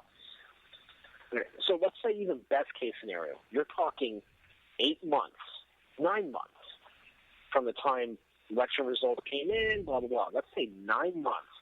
You're going to tell me that in 9 months, this woman wrote a tell-all book about what happens,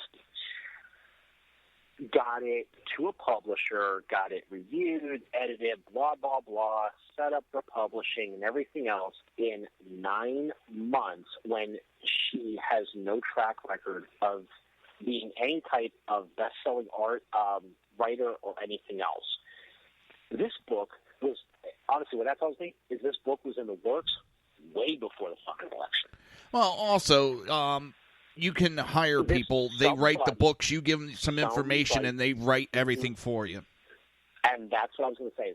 Somebody else wrote this. Now, to quote, and I will give credit where credit is due, was it Tommy Moran? I I'm not going to get her name right. She was on, I think, Rebel Media for a while. Now she's a Fox News contributor. Yeah. She's a conservative young female. Very cute. Tommy. Her show was I think her show was called Tommy before it was canceled. But in any case, shit. Now I forgot where I was going with that. So I'm trying to multitask. I'm working on documents for work tomorrow. Yeah. Oh no. To quote her, she wants to know what happened. You happened, Hillary. You happened. There's your fucking answer. That quite simply, that is the answer. You happened. What happened? You happened. Hey.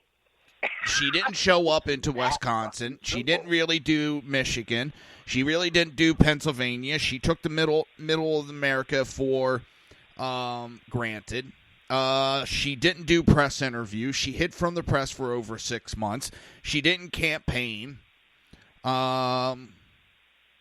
She went out there and said stupid things like she's going to raise taxes on the middle class and she's going to shut down the coal business in West Virginia. She's going to put coal miners out of work. She called half of Americans deplorable. What else? Yeah, Dave, the unpleasant blind guy, says it best. What happened? Clinton was a lousy candidate. That's pretty much it. I mean, she did basically. When they go to study her campaign, it should be, this is what you don't do in a campaign. And the Democrats are still doing all of it. They're still doing the identity politics, which has lost them election after election over the last several years. They're still insulting the constituents. You still have them out there calling us idiots and racists and all that, the phobias and isms for supporting Trump. I just, oh my God, it's unbelievable. Unbelievable. Oh, and then Democrats, I've heard, they want Hillary to fade off into nothingness. They want her to be quiet. For number one, she accused that the Democrats hurt her election. That she had to do all this financing and all this information finding because the Democrats were broke, and which is true. She needed the DNC support to take down Bernie Sanders. That's the funny thing. If it hadn't been for the DNC support and their backing, Sanders would have been going up against Trump. The only reason that it was even Clinton versus Trump is because of the Democrat Party, who she now is throwing underneath the bus. I mean, that right there just shows you the scale of this individual. Yeah. Honestly, it wouldn't surprise me. It actually almost wouldn't surprise me if she does stick to a word and does not run for another office. Okay?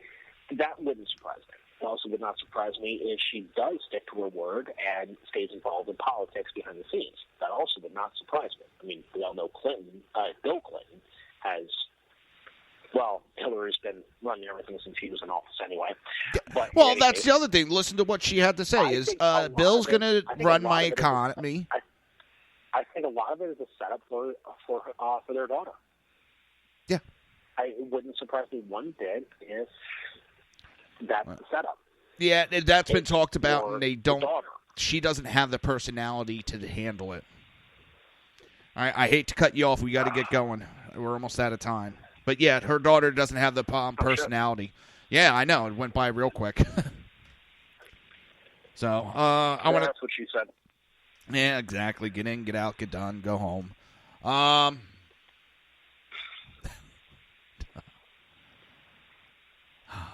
Yeah, I agree, Gulf Dog. She is mentally ill, and I think there's a lot more medical problems with her. And that's going to be the end of the show. I want to thank everybody. I want to thank our special guest, Crash. Anything you want to say? You got like 20 seconds. Well, have a good night, America. All right, everybody. We're going to interrupt the show another night.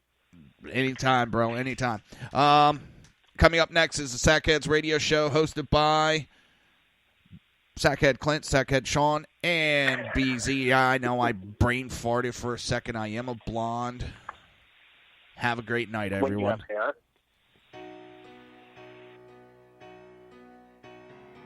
You've been listening to the Reaver of Common Sense with its host, Jersey Joe. You can tune in every day, Monday through Friday, 11 a.m. to 1 p.m. Eastern Standard Time, right here on hppundit.com and shrmedia.com.